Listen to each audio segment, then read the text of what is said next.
Should some of us be stopped from having children? Eugenics is the controversial idea that we can improve the quality of the human race by selecting who can and who can't reproduce.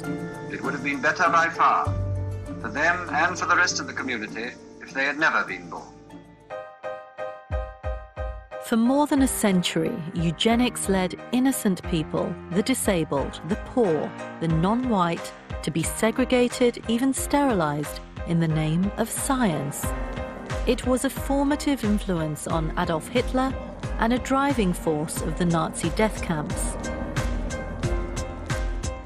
We think it has nothing to do with us, but in this series we'll find out how eugenics was in fact invented and promoted within the British establishment.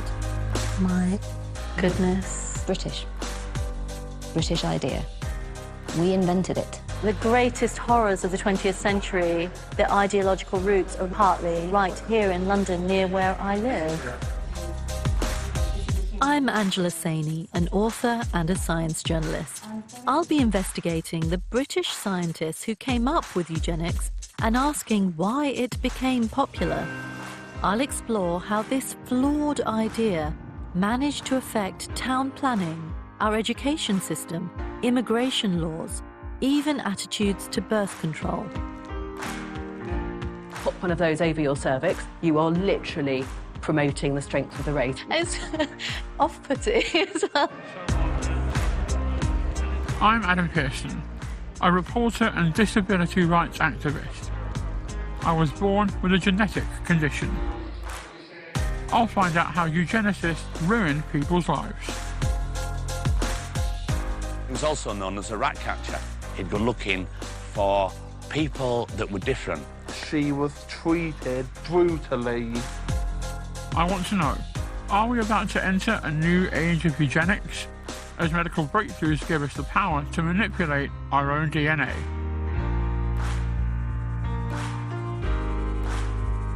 There's no doubt that genetic science will bring countless benefits, but what does it mean for the disabled or anyone not considered perfect?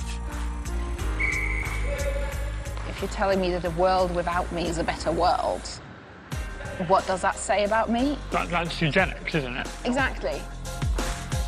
What will the next wave of science bring, and what must we do to avoid repeating the terrible mistakes of the past? Philosophically, it's a minefield. Complete minefield.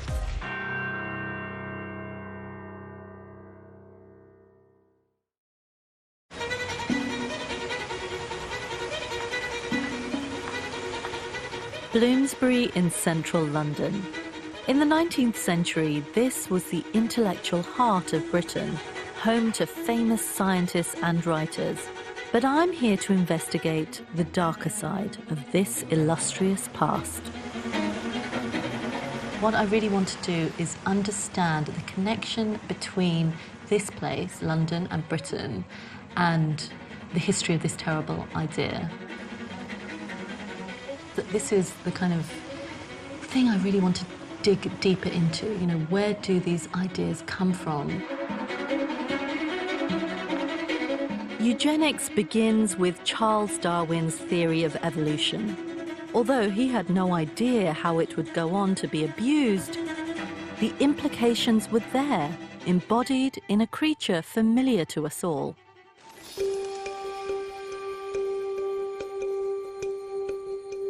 These are known as fancy pigeons, bred by author and illustrator Katrina van Grauw. As you can see, there are lots of different pigeons of all different colours and patterns in here. There are white ones and what we call checker, there are red ones, black ones, all different colours of pigeons. Charles Darwin would have felt at home here. Like Katrina, he was an enthusiastic pigeon breeder. By carefully picking out the breeding partner for each bird, Darwin learned how characteristics are passed on through generations.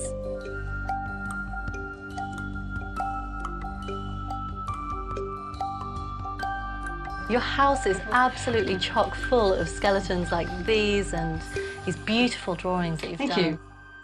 We're joined by science historian Greg Raddick. This shows beautifully exactly what Darwin was getting at. He wanted to document, this is the whole point of his pigeon studies, how variable even one species, even one breed within a species is. And your picture captures that, and it's so important for Darwin. Darwin published his theory of evolution by natural selection in 1859.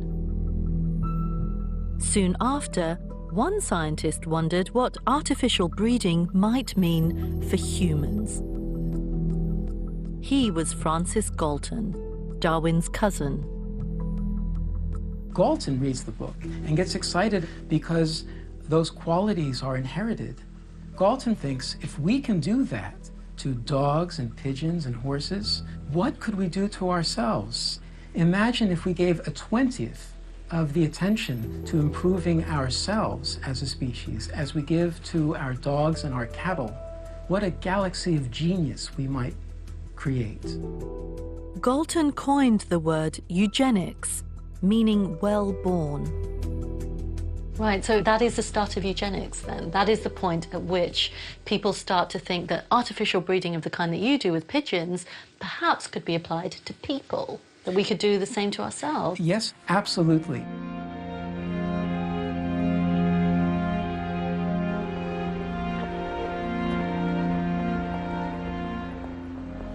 Following Francis Galton's trail leads me to University College London.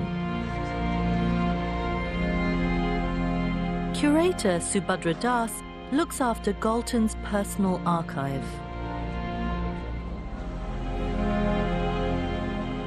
Subhadra, what is the connection between Galton and UCL, where we are now? That's a very good question. He was never a professor here. He never taught, but there's an important legacy that he left behind to this university, which was money for a professorship for Britain's, and possibly the world's, first ever chair of eugenics. So tell me more about Galton. Who was he? Galton is probably the most important Victorian scientist no one has ever heard of. He contributed to many different subjects, things like crime science, things like meteorology.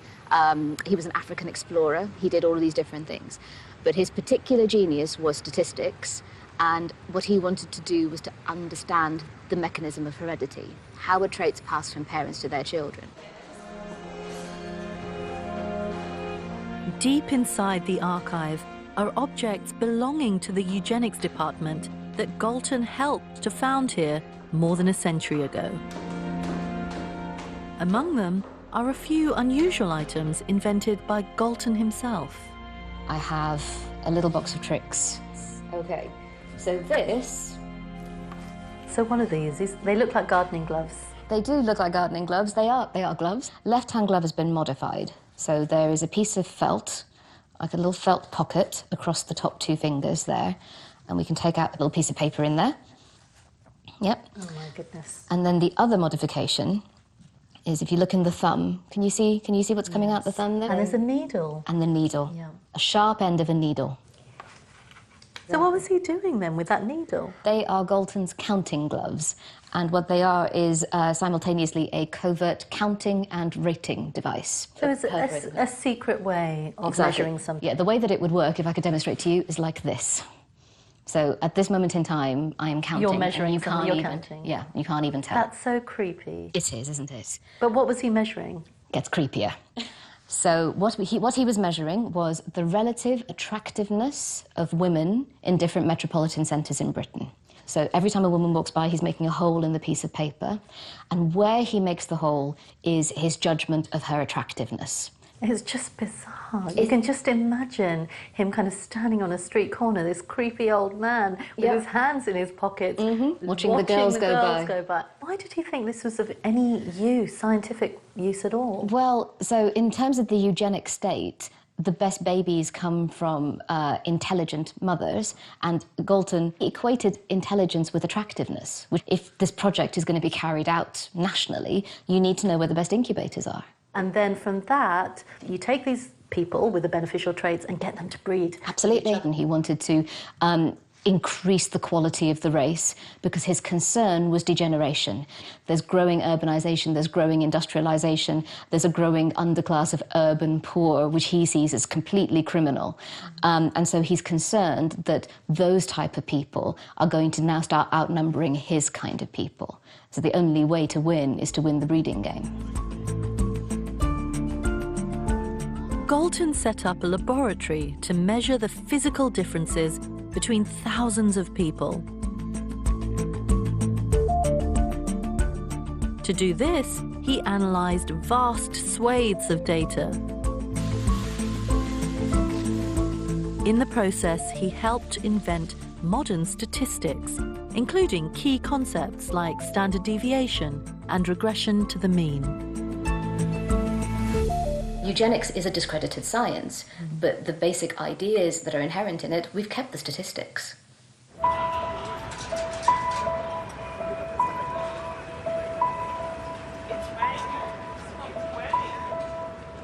Scientists may not go around drawing beauty maps anymore, but the idea that the way you look might somehow determine your worth is still alive and well.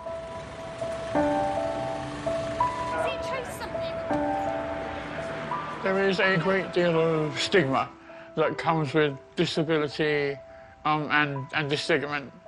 For example, I've been assaulted, I've been yelled at in the street. Things like Quasimodo, the Elephant Man, spastic, big head, freak, and camera phones coming out. If you have a disability, you're somehow less human or subhuman. If I'd lived 100 years ago, when eugenics was new, when eugenics was kind of the iPad of its time, how would my life have turned out?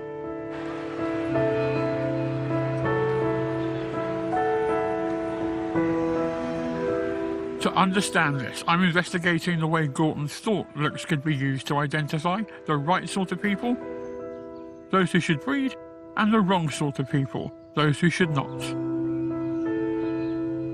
In the 1880s, he visited the famous mental asylum Bethlehem to take photographs of the inmates. I'm with disability historian Richard Reiser. So a lot of Galton's research is based on the fact that someone could literally look like an idiot. Like if their head was a certain measurement, or if the statistics and data pointed a certain way, that they'd be deemed incapable. Is that correct? Yes. Well, that was his hypothesis, and he then sought to prove that by taking pictures, measurements, to try and prove that this was a distinct group in the population. And so, for instance, this first woman with a very sullen expression, she's staring vacantly at the camera, she isn't really looking after how she looks, and he's trying to say, from this, you can deduce that this is someone with mental deficiency. This young man, the same sort of thing, but if you look at prison mugshots, you would get the same thing, and that doesn't mean that all those people are mentally deficient. It means that people are in a situation they don't want to be in and are being forced to have their picture taken. And his mission was to try and establish that there was this different subspecies of human beings, the mentally defective. This was not good science, we know that now. But despite its many flaws, Galton and his colleagues succeeded in establishing eugenics as a serious subject. At UCL, he helped fund what would become the Francis Galton Laboratory for National Eugenics.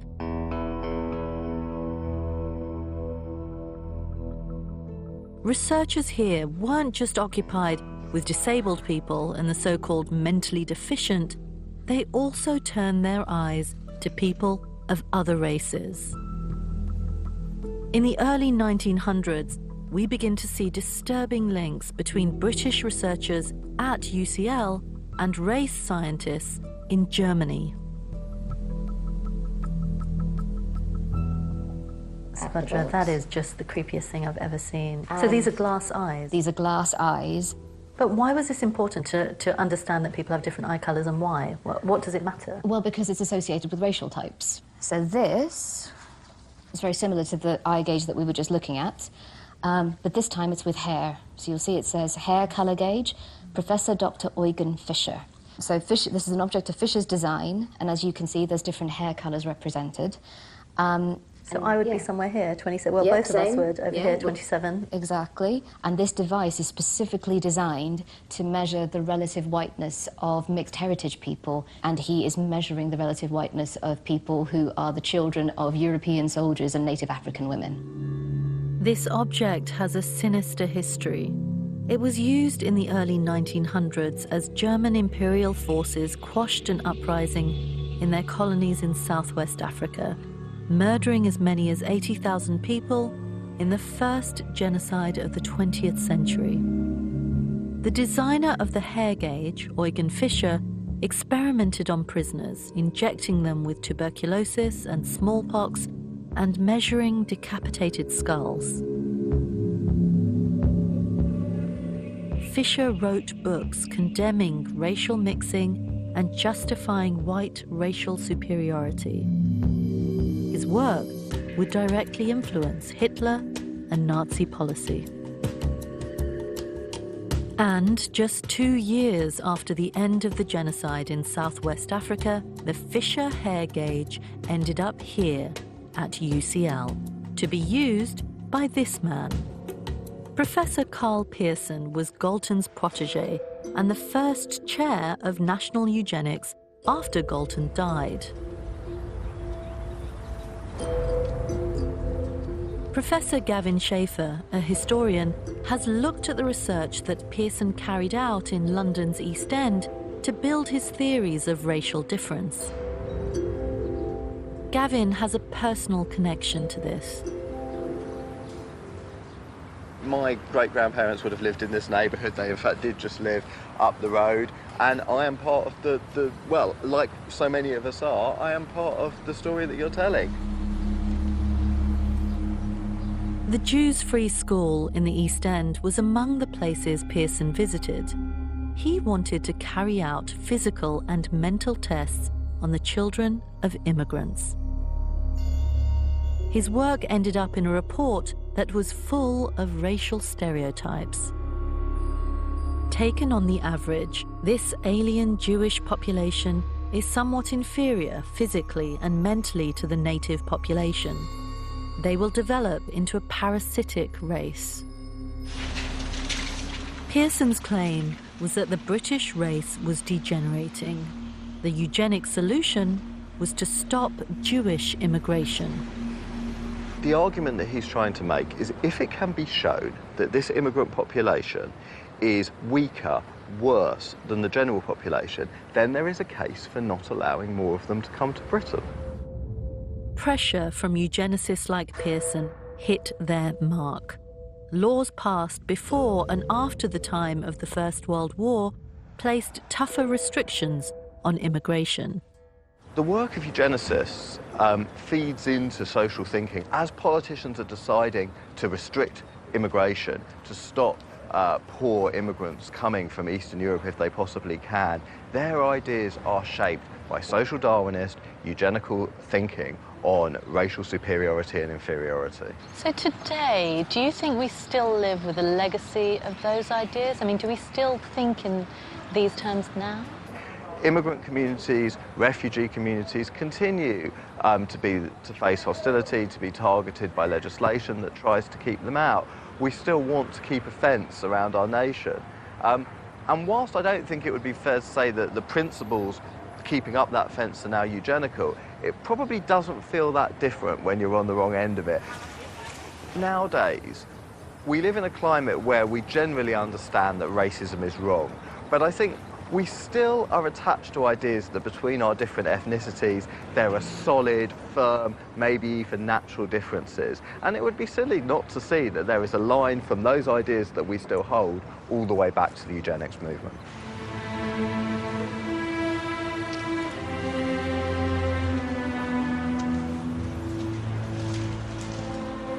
In the years leading up to the First World War, These eugenic fears that the British race was getting weaker alarmed senior politicians, both Liberal and Conservative. Winston Churchill, who became Home Secretary in 1910, was an influential advocate of eugenics. The unnatural and increasingly rapid growth of the feeble-minded and insane classes, coupled as it is with a steady restriction among all the thrifty, energetic and superior stocks, constitutes a national and race danger which it is impossible to exaggerate. The growing intellectual enthusiasm for eugenics was captured in this film, presented by leading British biologist Julian Huxley. Here is a man who, although normal, comes from a mentally defective family. Here is his wife, who is also normal. They have had 17 children. 7 children are all mental defectives. How has this disastrous state of affairs come about? If we examine the pedigree of this family, we find that although the father and mother of the youngest generation are both normal, the father's brother was insane. We thus see how mental deficiency has passed from one generation to another.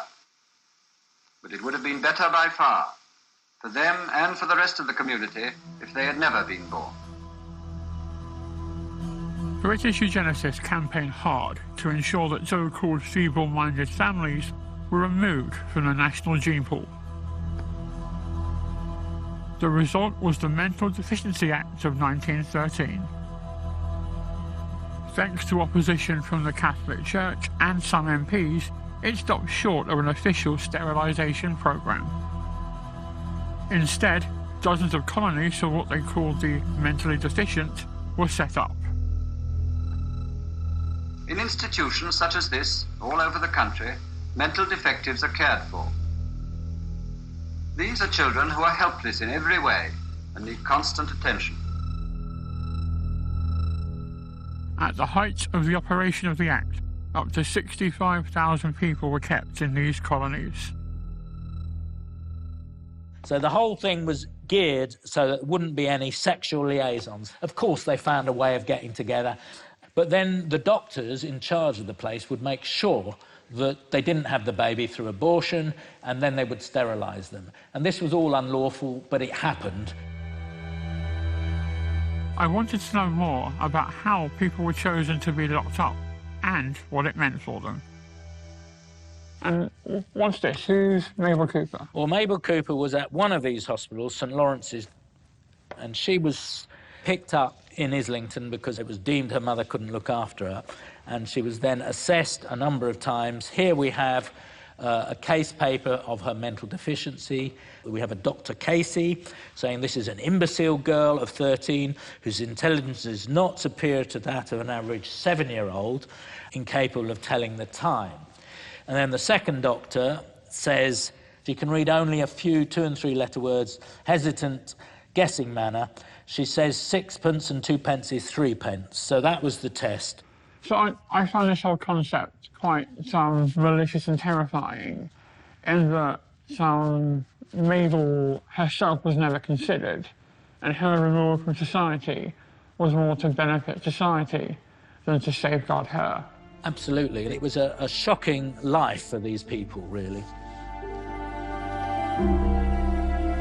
I find it upsetting to hear that a cursory examination by 2 doctors could have a child like Mabel Cooper locked up, sometimes for decades.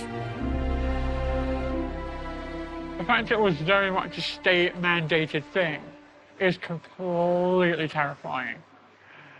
You know, there's still an undertone of that, but it's not written in law. It's more put out on Twitter by idiots now. It was very much a well-respected, well-thought-through science by a lot of really high-profile people. Like, even Churchill was a eugenicist. They don't mention that in the films and the books, but very much a eugenicist.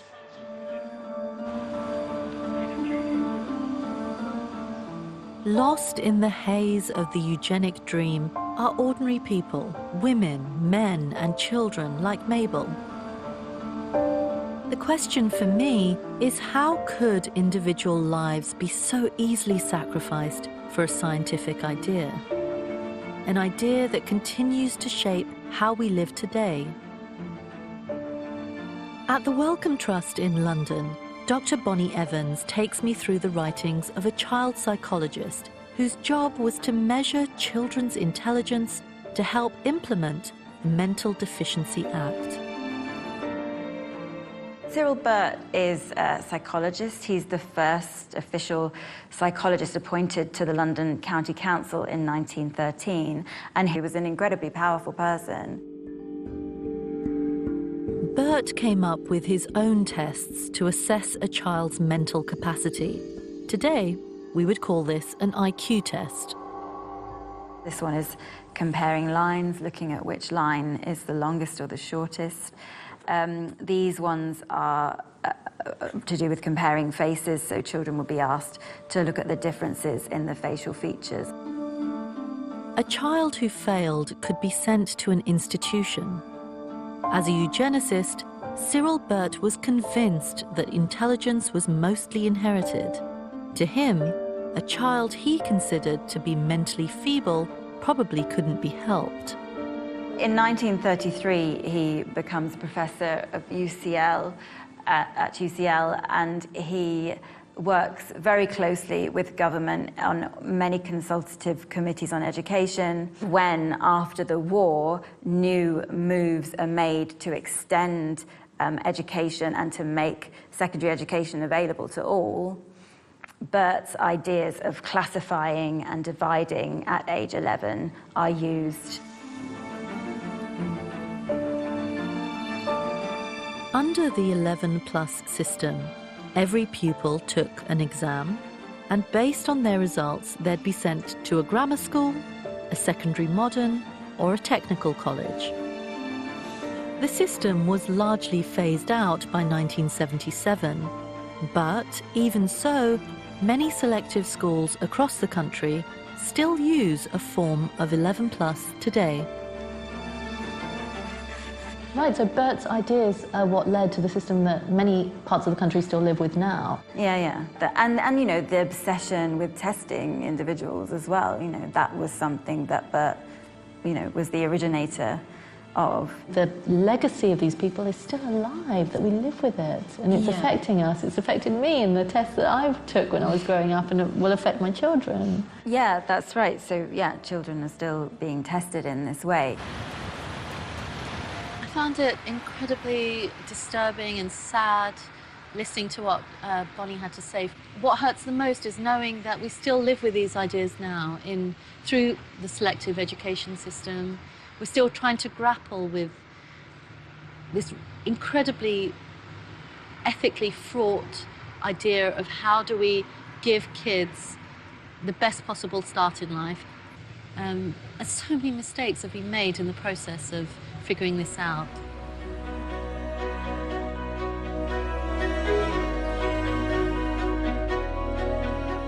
During the interwar period, a time of technological optimism, many believed eugenics offered a rational, scientific answer to social problems. Even some of the most progressive members of society, people I think of as heroes, imagined that eugenics might make Britain better. This is the site of an early birth control clinic, opened in London in 1925 by feminist pioneer Marie Stopes. I've always admired her. But there's another side to the Stopes story, one that lies in the vaults of the Science Museum. Tell me more about Marie Stopes. What kind of person was she? I suppose I always see Marie Stopes as somebody who knew she was right, and she was utterly convinced that her way of doing things was the only way of doing things. She definitely broke a lot of taboos. At that point in time then, how important was birth control to people? Were people using contraceptives generally? It was probably more of a middle-class thing. More educated people knew what to do and how to go about it. But this was not the case with the working classes. In her clinics, Stopes gave poor and working-class women access to birth control. Why did that bother her? Why did she care so much that working classes weren't getting access to contraceptives? I think what's it's important for us to understand is that at this time, birth control was really synonymous with eugenics. Right, okay. So that's not something that we make the connection for today at all. It's very much a personal choice. But certainly in the interwar period, eugenics and birth control go hand in hand. They're almost the same thing. They were worried that particularly the middle classes, or the more prudent, careful and healthy people, were producing children at a much slower rate than the imprudent and feckless and people who are less physically strong, who were producing children at a rate that they found very alarming. Not only was it the theory behind her work, but actually it was very much part of the brand. So we've got here 2 examples of a cervical cap, and it's just classic barrier method of contraception. But if you look more closely at these caps, you can actually see the words pro-race on them. So literally, if you're about to have sex and you pop one of those over your cervix to make sure you don't get pregnant, you are literally promoting the strength of the race by doing that, and you've got it written over your cervix. It's quite shocking. It is. It's off-putting as well, I imagine. I suppose really instead of improving diet and housing, the idea was that they were poor because they were being profligate and having too many children, and therefore if you tackle that angle, then the health of society would improve. And it was incredibly complicated because often, working women themselves would be desperate not to have any more children. I mean, there's heartrending letters of them, writing in and saying, we know that there is a way of stopping this. How do we stop it? Because, if you can't afford to care for the children you've got, then you don't want any more. And that is why Marie Stopes was such a pioneering feminist figure and so important for women, because she gave us that freedom. She allowed us to be able to have the choice not to have more children than we wanted.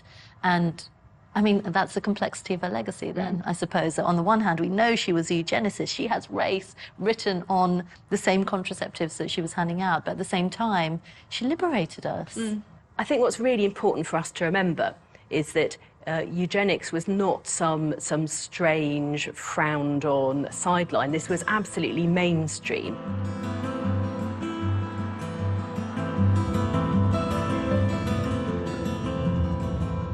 I wanted to know more about the victims of eugenics, the people in the 1920s and 30s who were locked up in colonies for the so-called mentally deficient. So I'm curious, what were these places like? It's one thing hearing about all this and in a historical context as to how the 1913 Act played itself out. But what were these places actually like? Who lived there, who worked there? What were the day-to-day operations and lifestyles like of the people living there? I'm fascinated. So we're off to a place in Leeds called Meanwood Park that was one of many institutions up and down the country. And we're going to go and talk to a guy called Mark Davis, who has a lot of archive, knows the people's stories.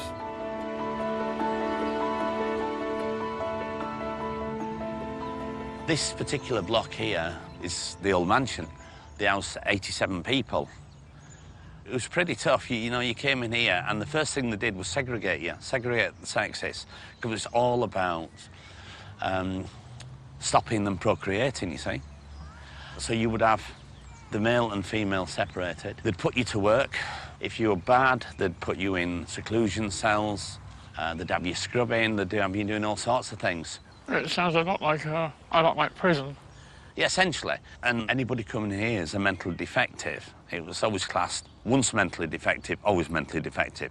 So it was really an arbitrary life sentence. You didn't get out. You wasn't ever going to get out. And of course, when you take that kind of thing away from somebody, you take away the most precious thing, which is hope itself, because without hope, what have you got? Mark tells me the story of Samuel Wormold. He was an enthusiastic and terrifying county official whose job was to select potential inmates. There was a chap employed as what they call the executive officer, and he was a eugenicist, and he was called Samuel Wormold. And he was like the bogeyman. You know, the kids be like, the bogeyman's going to catch you, you're going to end up in Weenwood Park, you end up in the nut house, all this sort of thing. And he was also known as a rat catcher. And he was a man that specifically went out looking for special people, people that were different. He'd go into the schools, he'd go into the mills, and initially, when he was bringing people in here, especially the kids, he'd actually bring them in the basket in the front of his bicycle. So I could have been, like, just down the park or at school, minding my own business. Samuel could You'd have been rocked up. inspired. He was looking for all sorts of people. The deaf, the blind, the dumb, anybody, he brought them in here. And this guy, you know, when he retired in 1939, he was quite proud of the fact that he'd captured over 2,000 people, men, women and children, and put them in the largest mental deficiency colony in Yorkshire. It sounds a lot like kidnapping, just going and picking up people on his bike. Well, it was all about eugenics. They didn't want these people to breed again, so they put them in here, containment. Segregation and containment, and do not allow them to procreate.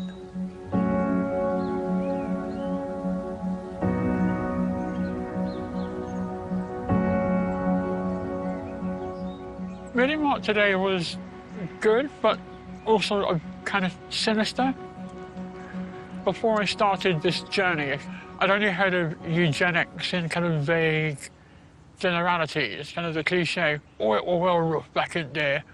Whereas to come and talk to someone who's passionate about it and knows about it and has essentially made it his life.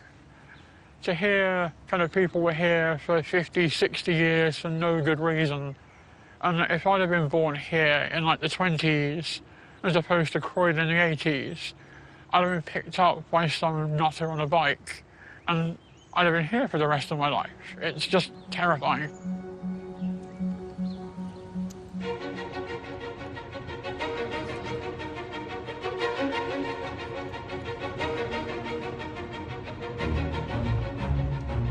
The 1920s and 30s were a time when Britain was locking disabled people away in places like Meanwood, and yet it was also a time when it seemed possible to design a better way of living. New towns like this appeared, Welwyn Garden City, founded in 1920. The person behind this was Ebenezer Howard, a planning visionary who lived here until he died in the utopia he had designed. And there was a sense that you could create environments that would actually uplift people, that would make them... Historian Dr. Sue Carell has studied Howard's Garden Cities movement. So Ebenezer Howard, his idea was based on utopian ideas that you could transform people's lives by putting them in the right environment. Howard produced these stylized plans outlining his radical vision. What you see here is a perfectly rationally planned garden city. You have the municipal centre of the largest city in the middle, and then satellite towns around the edge.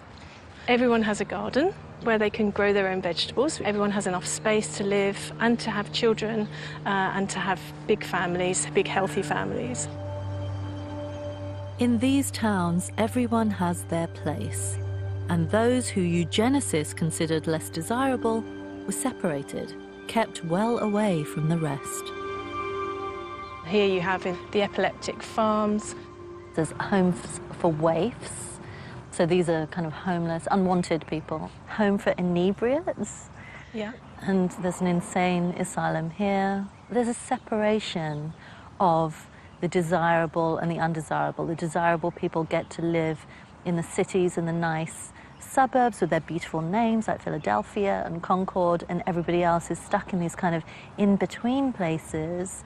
The underlying influences on this definitely come from eugenic ideas about uplift and improvement, but also segregation, separation.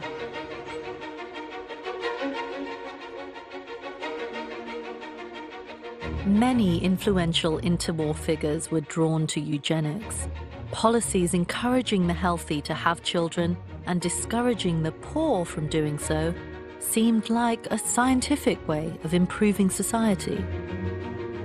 This vision attracted the likes of Sidney and Beatrice Webb of the Fabian Society and William Beveridge, creator of the welfare state.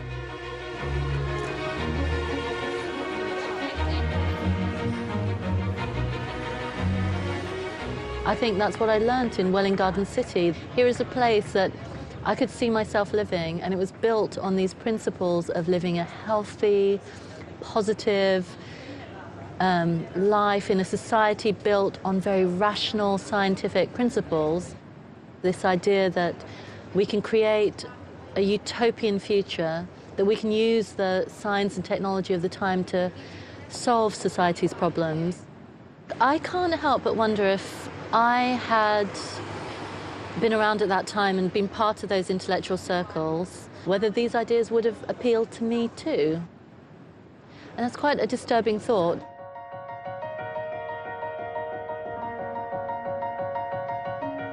Support for eugenics peaked in the 1920s. It spread out of Britain and was taken up across Europe and America. It became the mantra of the day. You have beauty contests organized, you have literary festivals organized, people writing poems, you have drawings organized about the ideal type of human being. So it really becomes part and parcel of what we would call today popular culture. Professor Marius Torda is a leading expert in the field. He talks me through how all this turned very dark. During the 1920s, several US states passed eugenic laws. Over the following decades, around 60,000 people were forcibly sterilized. European eugenicists watched with interest. There is a lot of conversation already in the 1920s amongst eugenicists in America and Germany, and to some extent Britain, about the best way forward to achieve the perfect society. Adolf Hitler was an early fan of American eugenics, praising it in Mein Kampf. Nazi sterilization laws were directly influenced by sterilization policies in the USA.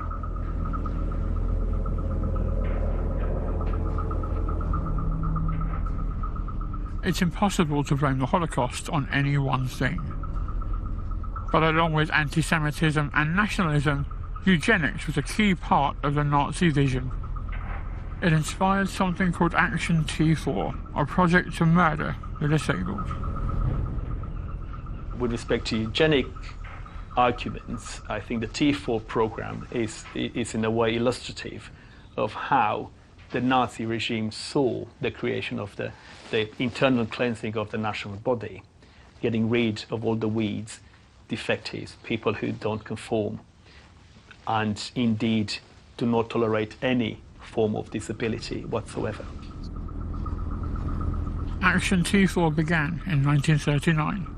Hitler ordered his personal doctor, Karl Brandt, and SS officer Philipp Bühler to implement a program to kill people considered to carry hereditary defects. During the 1930s, the Nazis funded films and posters stressing how much people with hereditary illnesses cost the taxpayer. This poster says a disabled person cost the taxpayer 60,000 Reichmarks. Big argument, all the propaganda posters about the T4, about how much money people with disability cost the state. If you're not useful at all, then why do you exist for? The individual was nothing, society, or in the case of Nazi Germany, race, was everything. The SS trialled poison gas on disabled people. As part of Action T4, 300,000 people, including several thousand children, were murdered.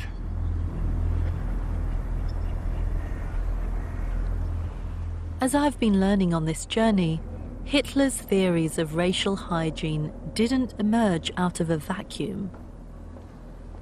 They arose out of a scientific and political context that was part of the mainstream here in Britain.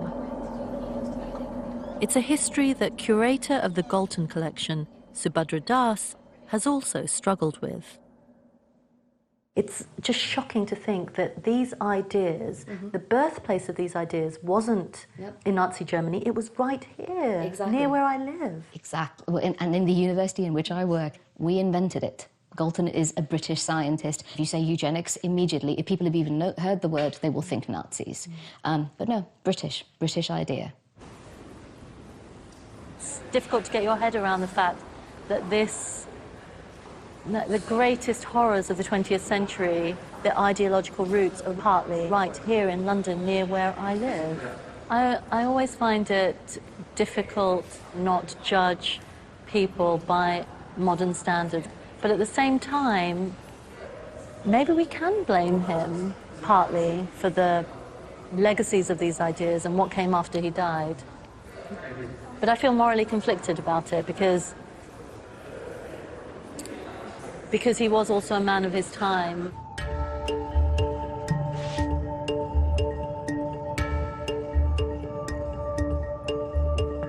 I want to find out, how do modern-day scientists reflect on this complicated legacy? I'm on my way to meet the current head of what was for decades the Eugenics Society. It's now known as the Galton Institute.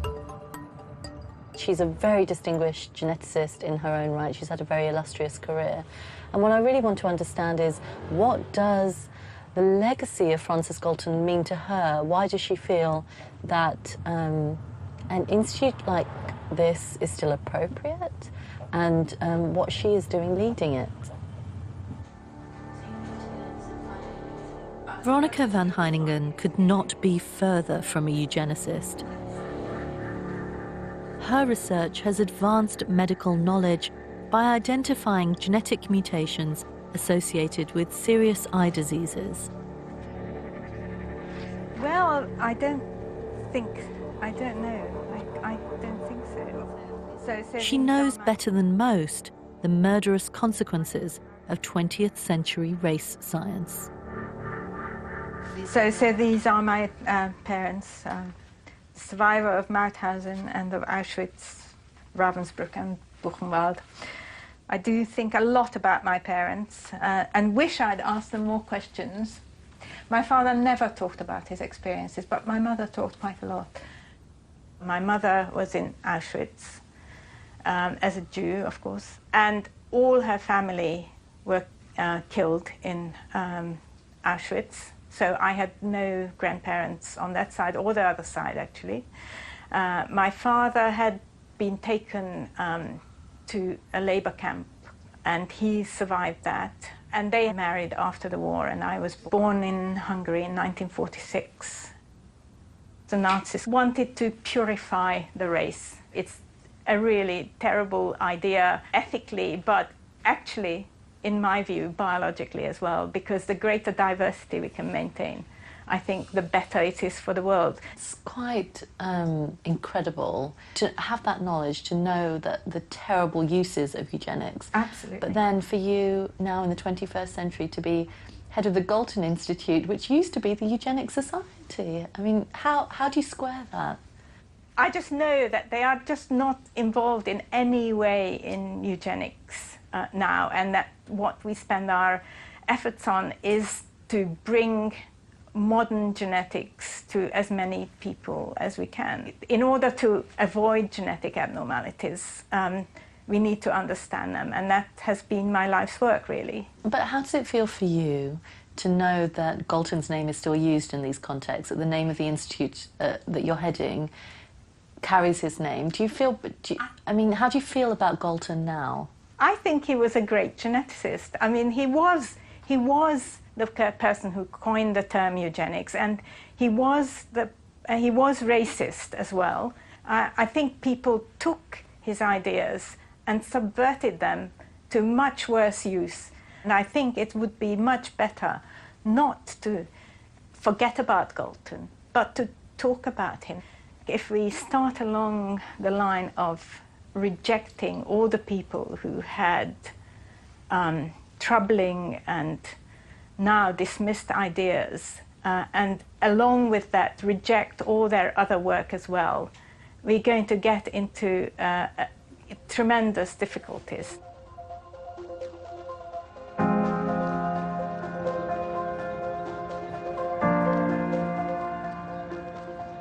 I think it's very risky to judge people by the standards of our time for obvious reasons. We know all the terrible things that happened in the 20th century, the consequences of eugenics, but they didn't know that.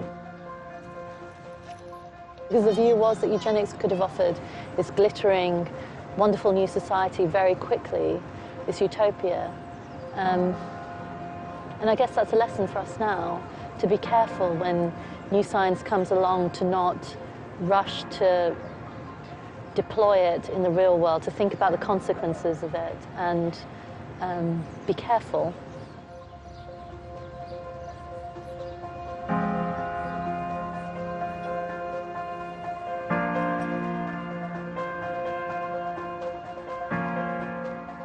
Right at the beginning of my journey, I heard about the story of Mabel Cooper.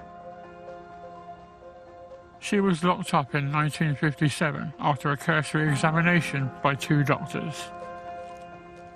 There is no way you can escape these walls. Mabel spent 2 decades in an institution, but as I found out, it wasn't the end of her story. Right. Welcome to Paradise Fields. While you are here, you will be doing daily chores. I'm in East London with theatre company Access All Areas. They've researched Mabel Cooper's life through a play about her experiences. On your marks. Mabel was eventually sent to an institution called St. Lawrence's Hospital, where she was treated fucking brutally, seriously. She wasn't taught to read or write. She wasn't allowed to wear her own clothes, and it gave her what I call a secondary handicap. Not a natural handicap, but a secondary handicap. And if you think about it, this wasn't hundreds of years ago. It was only in the 1950s that she was in these institutions, and she was there for a long time. Yeah, and it's kind of a scary thought that to think if kind of you or I had been born kind of 50, 60, 70 years ago. Yeah, oh God. This would have been us. You are here because society has no room for you. The entire... Access All Areas have invited me to take part in rehearsals. Quickly! In this scene, inmates queue up to brush their teeth, sharing 1 toothbrush for every 5 people. We're all doing our bit to make the now late Mabel Cooper proud, you know, and hundreds, if not thousands, of these patients all around the world that have been in this awful, brutal position. You will now scrub the floor. Right. Start scrubbing. Part of the theatre company is Harvey Waterman. He was certified under the Mental Deficiency Act at the age of 4. He spent 29 years at St. Lawrence's, at the same time as Mabel Cooper. Would you be able to tell me about your time in St. Lawrence's? Well, it wasn't all that good. Why not? Because they kept the doors locked. If you wanted to go out, they had to unlock the door. And what was the day-to-day like? Just wasn't good. Well, every time you tried to do anything, there was all these tablets. You had to share the toothbrush all the time. The system at St. Lawrence's was designed to stop the inmates from having children. Was there any kind of social activities? A dance hall. We had to go to the dance. All the men were one side, and the women were the other side. Back to your places. We couldn't mix.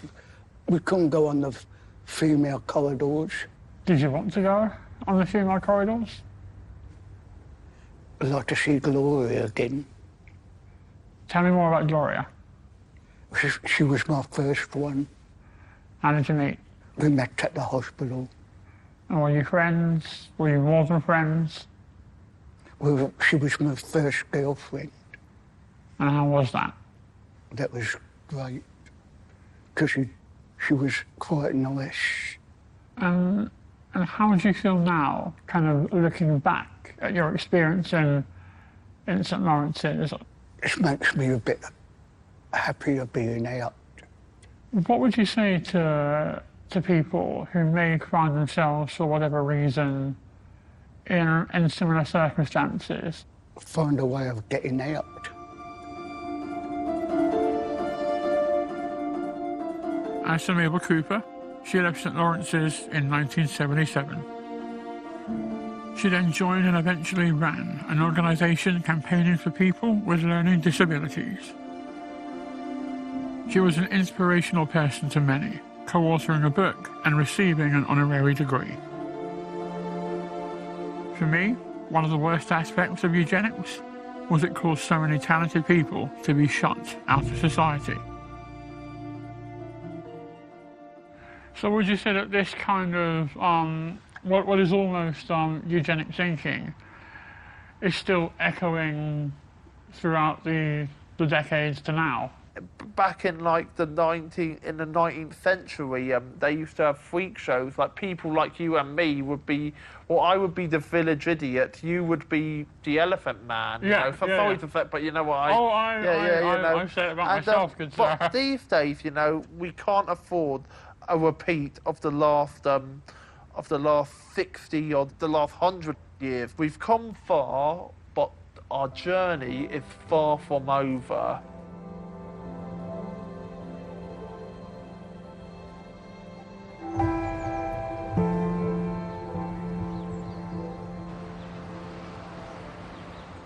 After my experiences at Access All Areas, I've decided to come on a small pilgrimage. So where I'm standing is all that now remains of what was St Lawrence's. The railings and the pillars are all that stands. There's a blue plaque to commemorate the whole thing. So what lies beyond him now is actually a very nice housing estate. So I've not necessarily come here to see St Lawrence's because it doesn't exist anymore. I just wanted to come and see what they would look out on, what they would see as a world that I very much take for granted, and to see the actual physical parameters of their existence. For them, this would have been like a harsh reality. The basic freedoms that I take for granted, like the ability to pop round the corner for a coffee or pop over the road for a pint, just would not have existed. It's a bit haunting, really.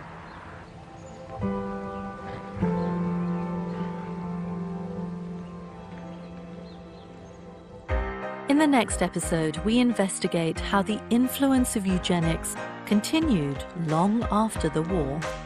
We have 8 million sterilization happening in India within 1 year. That's shocking. 8 million.